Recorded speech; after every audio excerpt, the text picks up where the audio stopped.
मैं समस्त अति पिछड़ी जातियों और पिछड़ी जातियों के सम्मानित साथियों से अनुरोध करना चाहता हूं कि वर्तमान में 2024 का चुनाव आ रहा है और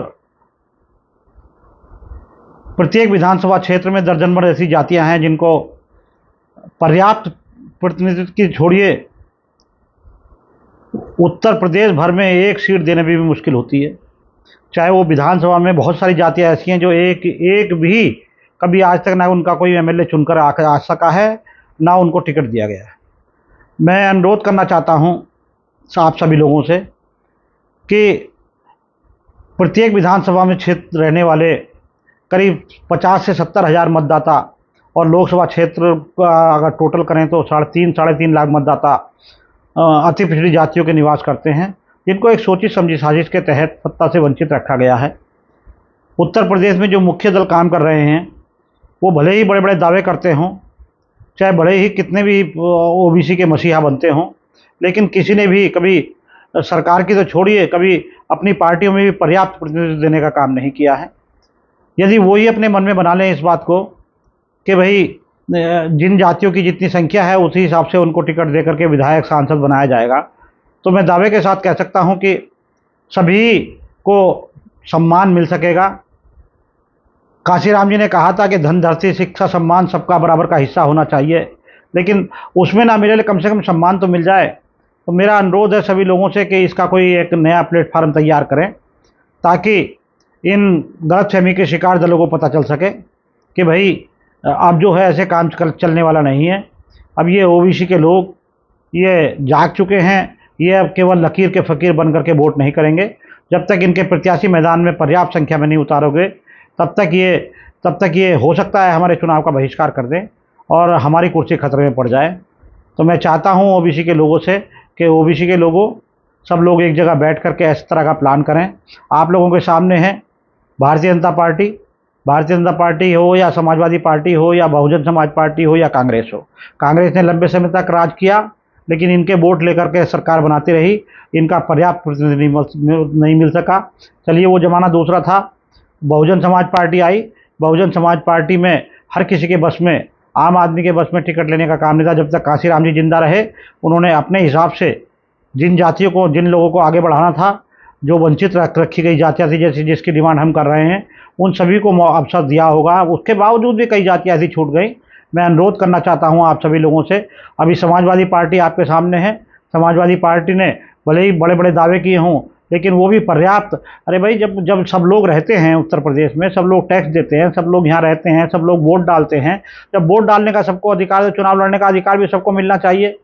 और उसी तरह से भारतीय जनता पार्टी है। भारतीय जनता पार्टी ने कितना वायदा किया कि भाई ओबीसी की बदौलत, बदौलत न सिर्फ सरकार बन जाती है, ओबीसी की बदौलत ही सनातन धर्म भी मजबूत होता है, जिसके बूते भारतीय जनता पार्टी सरकार बनाने और चलाने का काम करती है।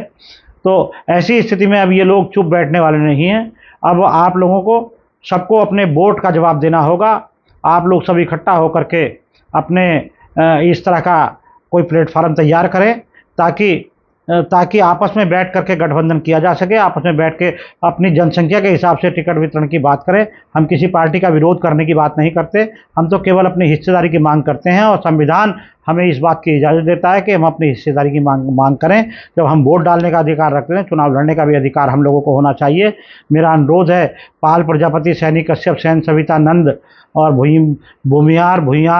भूमियार जाति और विश्वकर्मा सहित सैनी, साक्य, कुशवाहा, मौर्य आदि जातियों के लोगों को, है ना, और जिसमें हालांकि यादव और ये जातियां तो लंबे समय तक राज कर चुकी हैं, उसके बावजूद भी उनको पर्याप्त संख्या में टिकट का वितरण नहीं हो सका वो उनको ऊपर ठप्पा और लगा।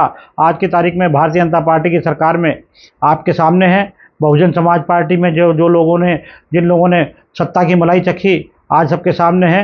तो मैं कहना चाहता हूं सभी लोगों से कि जो लोग, चाहे वो एससी हों, बीसी हों, ओबीसी हों, एमबीसी हों, जो भी हों, वो जिन लोगों को सत्ता से वंचित रखा गया है, सब लोगों को इकट्ठा होकर के एक मंच पर आना होगा और जातियों को जमात में बदलते हुए सभी को अपने हिस्सेदारी की बात करनी पड़ेगी और बराबर सम्मान पा करके जिसकी जितनी संख्या है जितनी जिसकी जिसकी 5% संख्या है वो 5% टिकट का कार्ड लेने की बात करें और पार्टियां देने की बात करें, और जिसकी 3% संख्या है वो पार्टी देने का काम करें, उनको प्रत्याशी बनाएं, उनको चुनाव लड़ाएं, विधायक सांसद बनाएं।